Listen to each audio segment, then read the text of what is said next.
Good morning mga butlugen. So, Senpai Dao here. Ngayon lang ulit makakapag-vlog. Ngayon lang nagkaroon ng time ulit. So, i-review natin ito. So, ito yung RCB MB2 series natin. 2023 pa natin to kinabit. Or 2022. Or 2021. I'm not sure.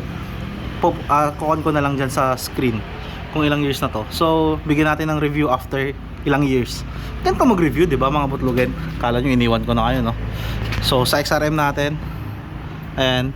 So, play nya goods pa din.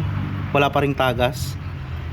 Ang issue lang is, syempre, katagalan yung spring is, ayan, kinakalawang. So, sa kabila, ganun din. Goods na goods pa din. Yung sticker nya, hindi pa rin nag-fade. Ayan. So, ayan yung update natin sa XRM natin gamit tong RCB MB2 series. So, kung sulit ba siya? Syempre, sulit na sulit.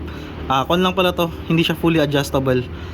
Adjustable lang yung kanyang preload. Kung makikita nyo, ayan. Ganyan yung adjust ng preload natin. Hindi ko lang alam kung ilang turns to eh. Mga 10 to 15 turns yata, ayan.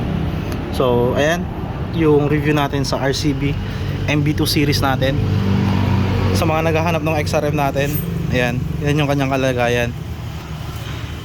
Next vlog, i-review natin yung mga ibang pyesa pang nakakabit sa kanya para makita nyo kung gaano na siya katagal and yung durability niya, yung mga naiwan na pyesa sa kanya. So, yan, kita-kits sa susunod na vlog about sa ibang pyesa. Alright.